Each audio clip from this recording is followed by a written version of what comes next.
وہ نیم روشن کمرے کے ایک کونے میں میز ڈالے کتابیں پھیلائے بیٹھی تھی، سر جھکائے وہ توجہ سے قلم چلا رہی تھی جب باہر سے رافیہ اسے پکارتی نظر آئی۔ اندر آ گئی۔ شجاع کی تیسرے نمبر کی بہن رافیہ دروازے میں کھڑی تھی۔ ہاں رافیہ کیسی ہو؟ وہ زبردستی سی ذرا سی مسکرائی۔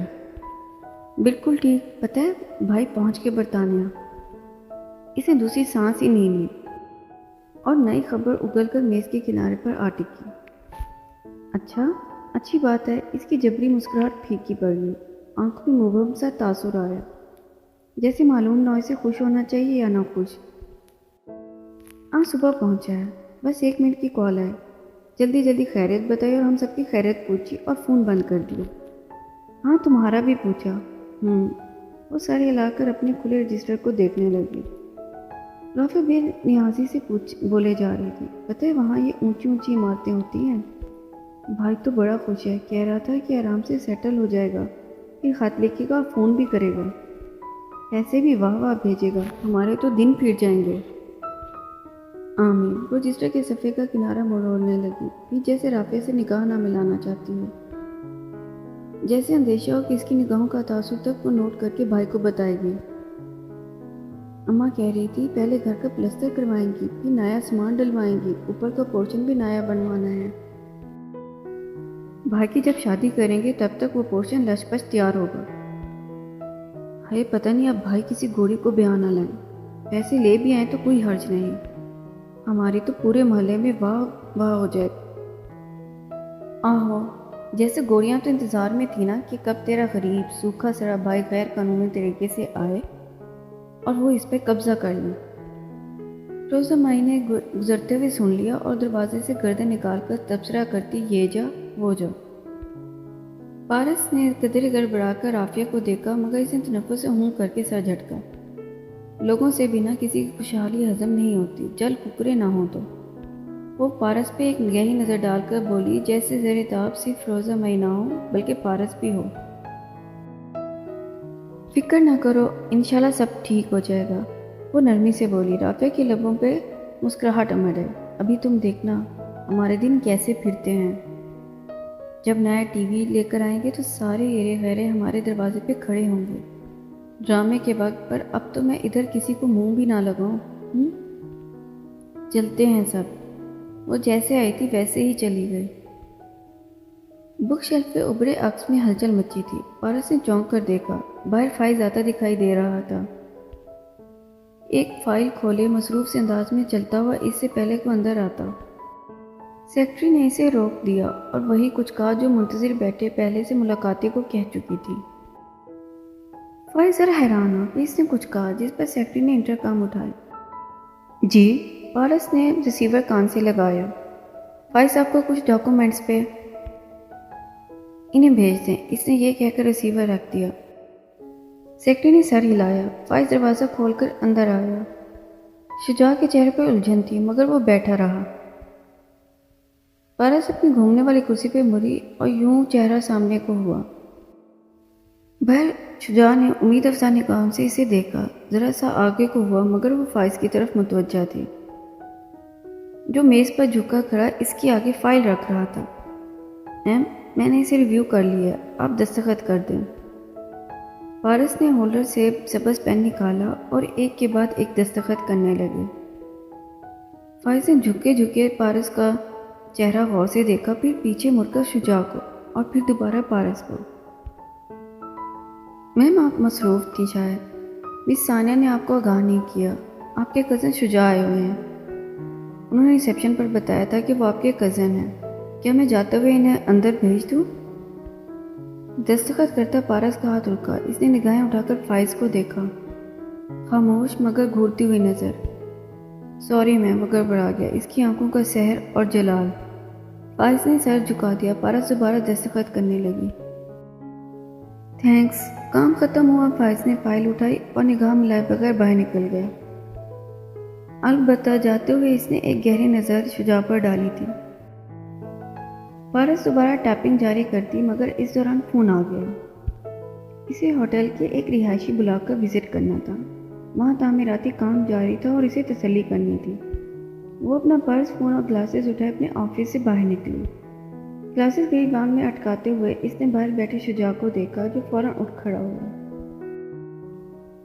جی شجاع، آپ ادھر کیسے؟ خیریت؟ سپاہ سنجیدہ لہجے میں بولی، جیسے لمحے بھر کو رکی ہو اور جانے کو جلدی ہو۔ جی میں آپ سے ملنے۔ وہ اپنی بات کمپلیٹ نہ کر سکا۔ پارس بولی، کوئی آفیشیل کام تھا آپ کو؟ نہیں، آپ کے گھر آنا چاہتا تھا، تائی سے ملاقات ہو جائے گی۔ وہ اس وقت گھر پر ہیں، آپ وہاں جا سکتے ہیں، مجھے بھی کام سے جانا ہے، بائے۔ وہ بنا جواب کا انتظار کیے آگے بڑھ گئے۔ شجاع نے بے بسی اور مایوسی سے اسے جاتے دیکھا اور سر جھٹکا۔ ان کے درمیان خلیج نہیں تھی، خلا تھی۔ مخروطی چھت اور ستونوں والا برآمدہ شام کی نیلی چھایا اور زرد بلب کی روشنی میں دمک رہا تھا۔ دوپہر میں بارش ہوئی تھی اور مخروطی چھت کے کنارے ابھی تک ٹپک رہے تھے۔ ایسے میں فیروزہ مائی بگڑے تیوروں کے ساتھ کھڑی موبائل پہ کوئی نمبر ملا رہی تھی۔ فیروزہ مائی ہر چیز سے بیزار فقط فون کی طرف متوجہ تھی۔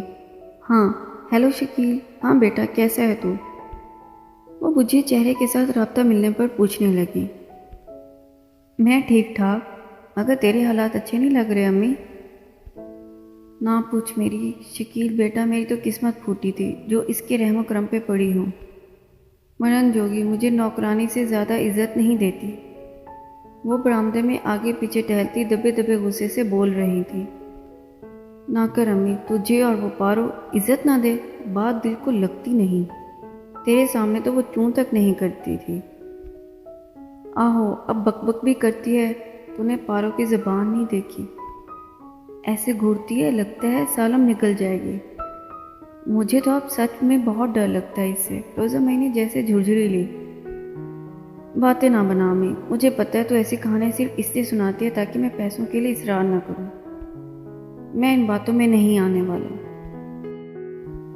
شکیل کیا کہہ رہا ہے؟ روزہ میں صدمے سے ساکت کھڑی تھی، چند لمحے وہ کچھ بول نہ سکی، پھر وہیں برآمدے کی ایک سیڑھی پر نڈھال سی بیٹھ گئی۔ بیٹے میں نے تیرے لیے کتنے پاپڑ بیلے ہیں، کتنی مصیبتیں جھیلیں، اور تو مجھ پہ الزام لگا رہا ہے۔ ہاں تو ہر وقت تو رٹ لگائے رکھتے تھے، دبئی بلاؤ دبئی بلاؤ، وہاں ایسے پڑی ہے، نوکر چاکر ہے، ادھر آ کے کیا کرے گی؟ تو آنکھوں کے سامنے ہوگا نا، تیرے پاس ہوں گی، تیرا خیال رکھوں گی، ادھر کیا پڑا ہے؟ یہ پارو اب ویسی نہیں رہی، گن گن کر نوٹ دیتی ہے، کھانے پینے کی آزادی ہے بس، مگر مرغی کھا کھا کر بھی انسان تنگ آ جاتا ہے، ساری دولت پہ سانپ بن کر بیٹھی ہے۔ اور وہ سونے کے انڈے دینے والی مرغی ہے، وہ پارس ہے، پارس اس کے پاس ہی رہنا تیرے فائدے میں ہے۔ زور زبردستی سے اپنے لیے بھی نکلوائے کر اور میرے لیے بھی۔ وہ بے پرواہی سے بول رہا تھا۔ فیروزہ میں ضد ہو گئی، کب سے بکے جا رہی ہوں، وہ نہیں دیتی، چند ہزار ہوتے ہیں تب بھی شاید دے دیتی، مگر جتنے تم مانگ رہے وہ کبھی نہیں دے گی۔ شکیل چند لمحوں کے لیے خاموش ہو گیا، پھر بولا، پارو اتنی کیسے بدل گئی؟ مجھے کیا پتا، ہمیشہ ڈر رہتا تھا کہ اس کی زبان نہ کھل جائے کہیں۔ کالج ختم ہوا تب بھی اعتماد آ گیا تھا، مگر میرے سامنے مجال تھی جو چوں بھی کرے۔ میں آنکھیں دکھاتی تو وہ سہم جاتی، سر جھکا دیتی، مگر کیڑے پڑے اس بڈھے کی قبر میں۔ جب سے اس نے پارو سے شادی کی ہے اسے بدل کر رکھتی ہے۔ اس کی زندگی میں یہ مجھ سے زبان چلانے اور روب جمانے لگ گئی تھی، اس کے مرنے کے بعد تو اور شیر بن گئی ہے۔ فیروزہ مائی کو تو سامنے درکار تھا، بولنے لگی تو بولتی چلی گئی۔ نہ تو یہ پارو اکرتی کس چیز پر ہے، شوہر تو مر گیا، بس ایک ہوٹل ہی تو نام کر گیا ہے۔ فیروزہ مائی اس کی کم عقلی پر بلبلا اٹھی۔ تو نے وہ ہوٹل نہیں دیکھا، بادشاہوں کا جیسے ہوتا ہے، اور ایک نہیں تین تین نام کر گیا بڈھا۔ تین؟ شکیل حق تک رہ گیا۔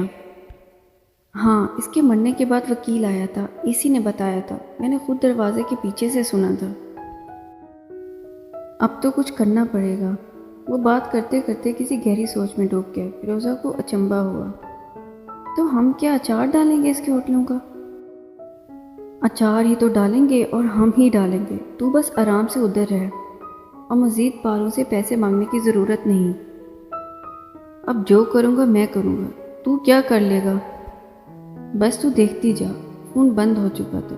فیروزہ میں نے حیرت سے فون کو دیکھا۔ یہ شکیل بھی نا الٹی کھوپڑی کا مالک ہے، پتہ نہیں کیا کیا سوچتا رہتا ہے۔ پر جو بھی سوچے گا اچھا ہی سوچے گا، اس نے خود کو تسلی دی۔ البتہ جیسے بارش کے قطرے ابھی تک چھت کے کناروں سے ٹپک رہے تھے، ویسے ہی فیروزہ مائی کی پیشانی پہ تفکر کی لکیریں ابھری تھی۔